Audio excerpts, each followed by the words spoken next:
Alright lads, I'm back with another rotational guide. This time I'm going to be going over the AoE rotation for 2, 3, 4 target cleave. There's quite a bit of it in Tomb of Sagaris on certain fights, so it seems relevant to go over that rotation in some detail. The first half of this video will go over the fundamentals of your AoE rotation, assuming Inner Rage is talented as you're typically going to have it talented most of the time.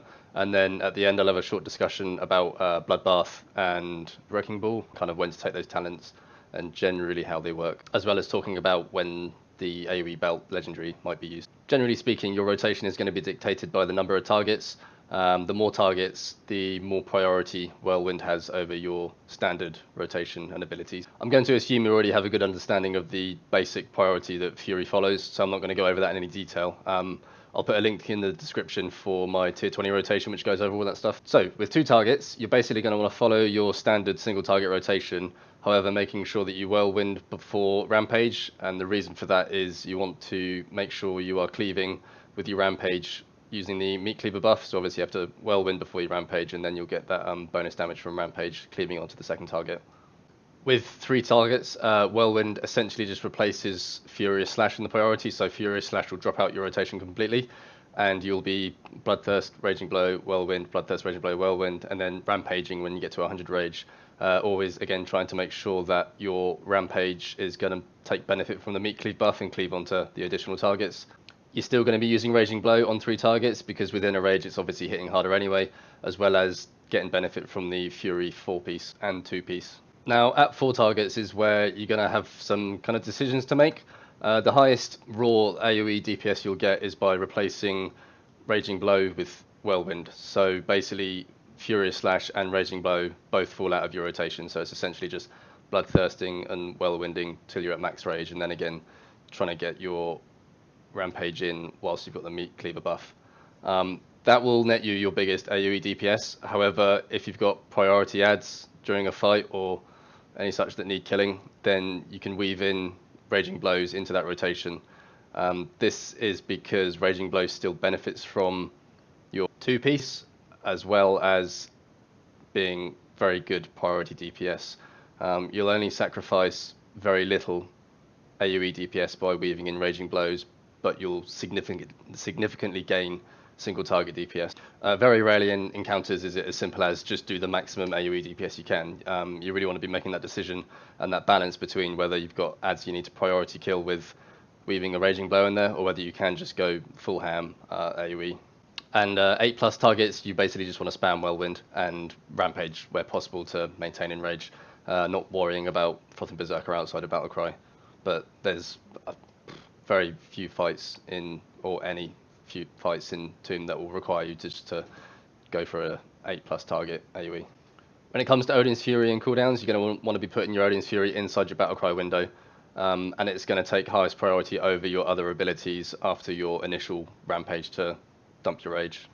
Before you come into cooldowns, you're going to want to be using Whirlwind to get Meat Cleaver buff, so that when you do Battlecry and do your Rampage, you're going to be cleaving that Rampage onto other targets. It's best to, just as adds are spawning or just before they spawn, like 1 GCD before, get a Whirlwind in, and then you've got good time to Battlecry, Rampage, Odin's Fury, and then continue with your rotation depending on whether there's 2, 3, 4 or multiple targets.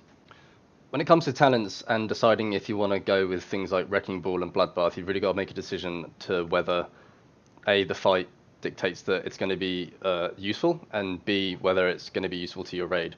By taking Bloodbath and Wrecking Ball, even independently of each other, you do sacrifice a lot of single target damage, so you really have to kind of look at your raid, look at the scenario, and decide whether it's going to be of use. On consistent AoE, they will both net you the best damage. However, my personal preference is typically to stick with Inner Rage, unless I'm specifically on a duty which requires me to be pumping out the most AoE, maybe Mistress Sazine, for example. If you are in a scenario where you need to do as much AoE as possible, then you just want to basically place those Wrecking Ball procs ahead of Raging Blow in the 3 target rotation. If Wrecking Ball hasn't proc, then continue to weave in Raging Blows. It's another one of those scenarios where if you've, for example, got a 2-piece proc on your tier 20 and a Wrecking Ball proc, then the difference between the two is not going to be massive. So if you need the single target priority, put a Raging Blow in. If you need the AoE, use the Wrecking Ball proc. With Bloodbath, you want to be lining it up as much as possible with Battlecry. Personally, I've just macroed it to Battlecry because that's just the easiest, and you don't have to think about it. And you want to be just following your 4+ target rotation. I mean, you're not going to be taking Bloodbath unless there's more than four or more targets, and so you're just going to be whirlwinding with Bloodbath up and using Bloodthirst and Rampage to maintain Enrage. With the legendary belt, you get bonus damage when your whirlwind hits 3 or more targets. So obviously you're not going to be using it on fights that have less than 3 targets, and it doesn't change your rotation whatsoever. You just follow the standard 3 or 4 target rotation, just getting the bonus damage from your whirlwinds. That's not to say that you're going to be using the legendary belt on every fight which has 3 or more targets. At some point, for example, heroic Kil'jaeden, you're not going to be using it, although you do get a couple of ads where you get 3-4 target cleave. You don't get it enough for the belt to hold good value throughout the entirety of the fight. Fights like Mythic Host, Mythic Sazine, Mistress Sazine, and Hajatan, all good opportunities to use the belt though. Anyway, thanks for watching. All the information I've provided can be found on the MMO Champ Fury Warrior FAQ and guide.